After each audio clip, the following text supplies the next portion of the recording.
రాజకీయ రంగంలో కొనసాగుతున్నప్పుడు తప్పుడు కథనాలు, అవాస్తవ ప్రచారాలను నియంత్రించడం చాలా కీలకం అనేది తెలిసిందే. అలాంటి కథనాలు ప్రజల అభిప్రాయాలపై తీవ్రంగా ప్రభావితం చేస్తుంటాయి. వివిధ అంశాలపై వారికి అవగాహన కల్పించే బదులుగా గందరగోళానికి గురిచేస్తాయి. అది చివరికి ఎన్నికలపై ప్రభావం చూపుతుంది. ప్రజలకు తమ ప్రభుత్వ పనితీరును గురించి తెలియజేయడం, ఖచ్చితమైన సమాచారాన్ని వారికి అందించడం, విశ్వసనీయతను కాపాడుకోవడం అత్యవసరం. ప్రభుత్వం సాధించిన విజయాలను మసిపూసే అవకాశం ప్రతిపక్షాలకు ఎంతమాత్రం కూడా ఇవ్వకూడదు అనేది మోదీ అభిప్రాయం. ఇటీవల జరిగిన సార్వత్రిక ఎన్నికల సమయంలో భారతీయ జనతా పార్టీకి వ్యతిరేకంగా ప్రతిపక్షాలు, ప్రత్యేకించి కాంగ్రెస్ పార్టీ తీవ్రంగా దుష్ప్రచారం చేశాయి. దేశ ప్రజాస్వామ్య పునాదులను దెబ్బతీసేలా రాజ్యాంగంలో భారీ మార్పులు చేయాలనే ఉద్దేశంతో బీజేపీ ఉందంటూ కాంగ్రెస్ ఆరోపించింది. ఈ వాదనలు ఓటర్లలో భయం మరియు సందేహాన్ని సృష్టించాయి. బీజేపీ ఈ ఆరోపణలను గట్టిగా ఖండించింది. ఈ ఆరోపణలను నిరాధారమైనవని, ప్రజలను తప్పుదోవ పట్టించేందుకు ప్రతిపక్షాలు చేస్తున్న ప్రయత్నమని ప్రధాని మోదీ కొట్టిపారేశారు.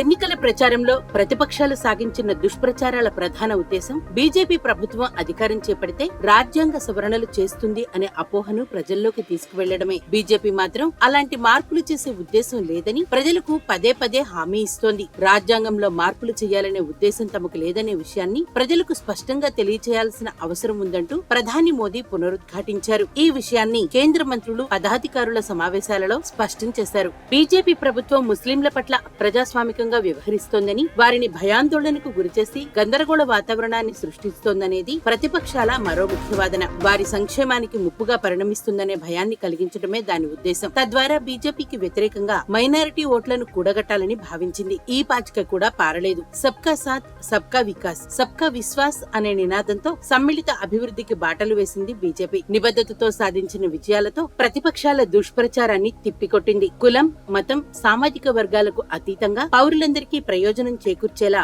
సంక్షేమ పథకాలు రూపొందించామంటూ ప్రధాని మోదీ పదే పదే ప్రకటించారు. జాతీయ భద్రత విషయంలో, ప్రత్యేకించి లడఖ్ లో చైనా చొరబాట్లకు సంబంధించి ప్రతిపక్షం ప్రభుత్వాన్ని లక్ష్యంగా చేసుకుంది. భారత ప్రాదేశిక సమగ్రతను కాపాడడంలో బీజేపీ విఫలమైందంటూ కాంగ్రెస్ నేతలు ఆరోపించారు. దీనిపై బీజేపీ సమర్థవంతంగా ఎదురుదాడి చేయగలిగింది. చైనాకు ఒక్క అంగుళం కూడా భారత భూభాగాన్ని కోల్పోలేదంటూ కుండ బద్దలు కొట్టింది. దేశ రక్షణ సామర్థ్యాలను బలోపేతం చేయడానికి గణనీయమైన చర్యలు తీసుకున్నామంటూ బలంగా చెప్పగలిగింది. సమాచార రంగం, కమ్యూనికేషన్ ప్రాముఖ్యతపై ఇటీవల కాలంలో మంత్రులు, ఉన్నతాధికారులతో జరిగిన సమావేశంలో ప్రధాని మోదీ ప్రస్తావించారు. సమయానుకూలంగా, సమర్థవంతంగా కమ్యూనికేషన్ రంగాన్ని వినియోగించుకోవాల్సిన అవసరం ఉందని స్పష్టం చేశారు. తప్పుడు కథనాలను ఎదుర్కోవడానికి మాత్రమే కాకుండా పాలనలో పారదర్శకత, జవాబుదారీతనాన్ని పెంపొందించడానికి కూడా మాధ్యమాలను వినియోగించడం అత్యవసరమని సూచించారు. కేంద్ర పథకాల అమలులో రాష్ట్ర ప్రభుత్వ అధికారులను భాగస్వామ్యం చేయడాన్ని మోదీ ప్రస్తావించారు. ఇది